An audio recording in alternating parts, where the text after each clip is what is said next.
Hey everybody, welcome back to the channel. Yes, you guessed it. Again, we're going to do something on the pickup. We keep adding little accessories here and there, little things that make it a better truck. Today, we're going to install the remote start. Let me see here. Right here, the remote start system. Got it from Fairway Ford. The fellas down there were very helpful when I had a bunch of questions. They helped answer them for me.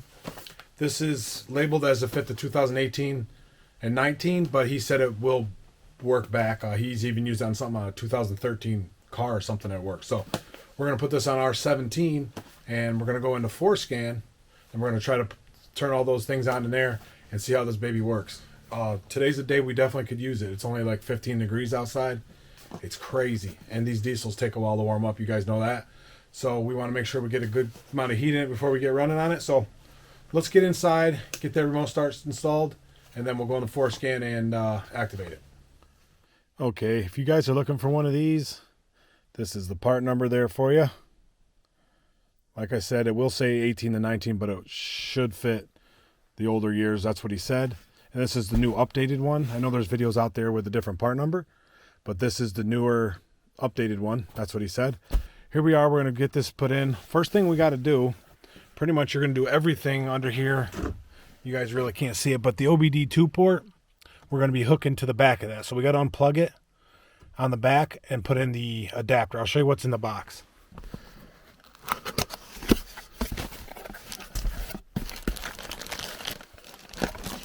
First thing come out of the box is, looks like the instructions, the owner's manual. Has some stickers for your window. And this jumper you see in here, that's very important. You need to put that on the control box. I'll show you where that goes here in a sec. Set that down. Here's that wiring harness I was telling you guys about. One end of this is going to go on the back of the OBD2 port. Then the wire from the back of the OBD2 plugs into this. And then this one plugs into the control module. So let's dig in here further. Here we go. I guess this is the brains of it. This is the control module. You can see where that one plug is going to plug. Then your jumper is going to plug in over here. So this is going to be nice. Here is, they even include some zip ties so you can zip tie it underneath your dashboard. But I think the first thing we're going to do is get into this thing. You just find a spot underneath your dash to zip tie it to. It'll be great. So let's get under the dash and unplug that. All right, guys, trying to get you the best angle I can. Here's the OBD2 port. On the back, there's the plug. We're just going to get that plug, squeeze the tab, and pull it out. It's that easy. Here's that tab I was telling you about right here. You just press that in and pull it out. Then we're going to get that other harness and plug that into that.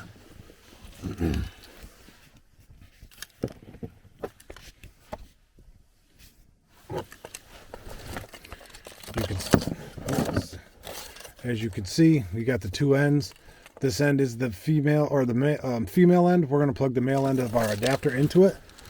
You'll listen for the click. You're going to want to hear that click.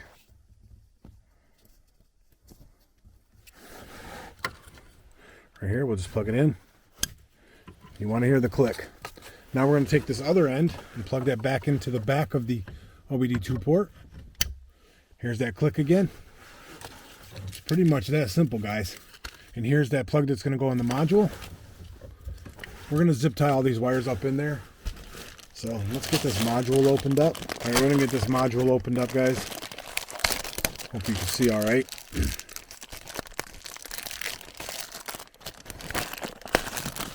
There we go. Here's our module.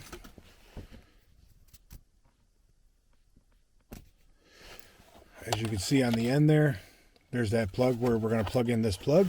So let's do that. Again, it's a pretty easy install. It only goes in one way, and you got that. Like I said, don't forget that jumper. So we got to get that jumper and plug it into there. All right, we got our jumper here. Let's get it open. It's tiny. It is a tiny jumper. Again, it's only going to go on one way. You'll see where there's a little clip on your plug on your adapter there. That's it. Now before we go zip and tying it up under there, we're going to give it a test. So next thing we got to do is go up. Sorry if the light's bothering you guys. Next thing we got to do is go up and activate it in ForeScan for this truck. So let's go up there. I'll show you how to do that. Okay, guys, like I said, next we're here in the truck. We gotta use ForeScan to activate the remote start in our computer. This is just an XLT model, so we don't have like heated seats or heated steering wheel, but all those options are able to turn on in there. You can even adjust how long it runs and stuff like that. You're going to need an adapter for your OBD2 port. We're using the OBD Link EX, which is the one recommended for the Windows operating system, which is what we're using. There are many of them, different ones. There's kind with the switch on the back for MS and CS or something. This one doesn't have it. The software will prompt you what to do with this one. And then if you guys never used ForeScan before, don't let it scare you. It does at first, but it's kind of simple. They have the plain English version, which is you're pretty much saying enable, disable, and then writing it to the computer. When you get to the as written part, and then you're adding, changing the numbers and stuff, just remember to back it up before you start that. That way you always got a good file to go to if you happen to mess something up. But this should be pretty simple and straightforward. There's a spreadsheet you can get. Let's see. Right here is ours. There's a spreadsheet you can get online. We'll leave a link to it down below for a specific truck. Ours is 2017 F250. This is a particular one for that. We'll leave a link to this down below. I believe it does other years as well, but we'll leave a link to this as well as a link to one of these adapters, and also a link to where you can get the ForeScan software if you don't have it. So let's go in there and get this thing set up. All right, guys, got your pointer here at the screen. The first thing we want to do is plug in the USB part of our adapter.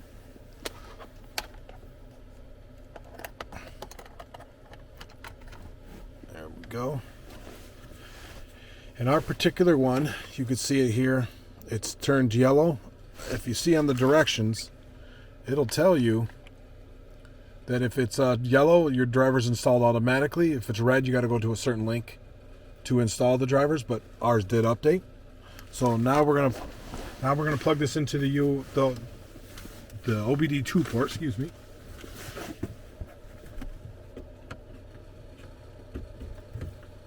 Okay, we are plugged into the OBD2 port. We're going to turn the vehicle to the on position. You don't need to start it, just turn it to on, like that. Then we're going to activate launch the software. And this message here will tell you that ignition key is on, the HS, MS can switch. We don't have that can switch, so it don't really pertain to us. Just say okay there. And then for this particular adapter, it'll tell us it's not optimized for maximum performance. Would we like to increase the baud rate? We just say yes. If you had the one with the switch, it would tell you to switch it. And when you come up, when it loads all your profiles, it's going to come up with your profile. Since I have had this running before, it does have my profile, so I'm going to say yes on this. If you're doing it for the first time, you'll get a message asking if you want to save the profile. Make sure you say yes to that. Right now it's reading all the vehicle info. You'll see that down here in the corner. I think you can see it. Yeah, it's reading the info right here. I don't know if that's probably a little better. It's reading the info, and it says we're ready now. So for what we're trying to do, if you look at that spreadsheet I showed you, we're going to go to remote start, enable, and disable. So we want to go to the BCM, which is the body control module, and the APIM. So let's go over here to this microchip. Right here, you'll see it over here. The microchip. We're going to click on that. These are the modules. So now we're going to go to the BCM body control module. It's going to be BDYCM on here. And we want the manual or module configuration. We don't want to do the as built. That's where you put in the numerical values. We're hoping we can do a plain English version of this. So let's click that. Down here, we're going to click run. Once that loads, it'll give you all the things you can change in this module. So we're going to go down to remote start. They are in alphabetical order, so you can just scroll down to remote start. Let's get down there. Where are we at? There we go. Right here, you'll see the remote start. Right now it's disabled. So we're going to go down here to edit selection, which you'll see it down here. and then we want to enable that. So we just click enable, give it a check, and then we're going to write that to the computer. So let's write that. Boom. Now it's going to want us to cycle the ignition on and off. So off and on, and back on. Just say okay after you do that. These are where you can change the duration values for the remote start. 15 minutes seems pretty good. Let's see if we can change any of that. No, 15 minutes is the highest. That's fine for us, especially on a diesel. I mean, you could probably go 10 minutes on a gasser or less if you're in a warmer climate. But also, we want to go to remote starter parking lights. So we're going to go down there and enable those. So same thing, edit selected. Go to edit, enable, give that a check. And we're going to write that. Check that. It's going to, same thing, it'll want us to cycle off and back on. Then we're going to say okay for that one.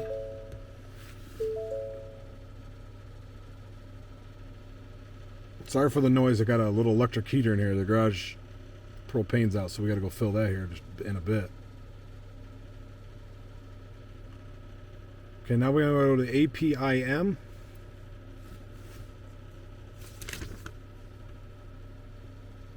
And that will add the climate controls to your screen if you have Sync 3. We don't, but I'll go through the motions and show you for the APIM what you might be able to do.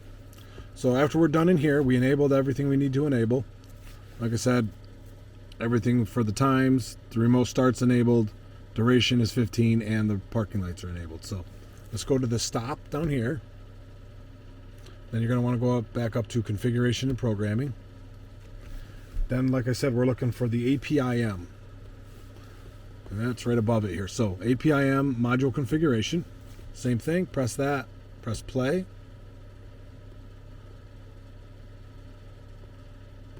It tells us about our sync version, which I have the old little small screen, so it's only sync 1.1. Little crappy thing, but I opted for the diesel. Yay. So we're going to look for any climate stuff to do with the remote start. Like I said, for us, it probably won't matter much because we don't have any of that stuff. No heated seats, no heated steering wheel, no rear defrost, none of that. Yeah, see, we have nothing to do with that. But if you did have the Sync 3, you would have those options in here to put all the controls on there for it. We don't, so we're technically done. We're going to back out of here. And then we're going to go back up here to where it says where your vehicle's at. And then down here is your connect and disconnect. We're connected already, so we're just going to press disconnect. And now it says we're not connected anymore. We can close this software. And then we can unplug the OBD2, the adapter out of there. Okay, that's done. Now we can go over to the dash and see if it's in the settings. Okay, on our particular truck, I didn't see anything in the computer, so maybe it doesn't have it. This system also has Perimeter Plus, like an alarm system, so that's nice to have. And this system also uses your factory key fob. We just have the flip out key. So in order to activate this, you're supposed to do lock, unlock, lock, all within like 10 seconds. So let's keep our fingers crossed and see if this works.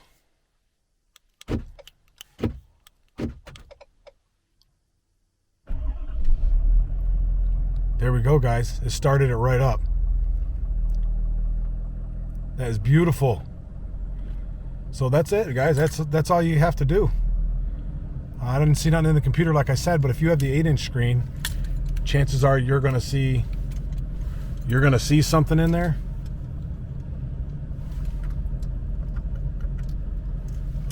For as far as activating the remote start or whatever you want to do, but there we go.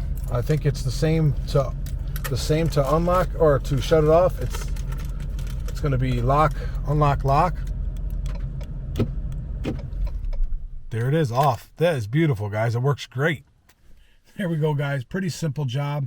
It was quick and easy. Now all we got to do is go on the floor and zip tie that up underneath there. Any spot that's clear of wires and things that move, like your emergency brake and stuff. You don't want anything to hit it or cut your wires. But that is it. Are you guys as excited as I am? This is awesome, especially when it's this cold out. Being able to just start to have it warm when you get out here, oh, that'd be great. So if you guys got any questions, leave them down in the comments section. Like I said, quick and easy. It'd probably take you 15 minutes, if that. And all the stuff we use, I will leave links in the description for you guys.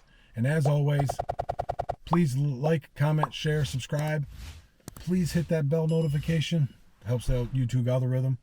Plus also, I see a lot of you guys haven't subscribed yet. Please just take a second, click that button, help support our channel. We appreciate the help. We'll bring you a lot more videos like this, RV stuff, a little bit of everything. That's our channel. So till next time, guys, do a little bit of everything. Try something new.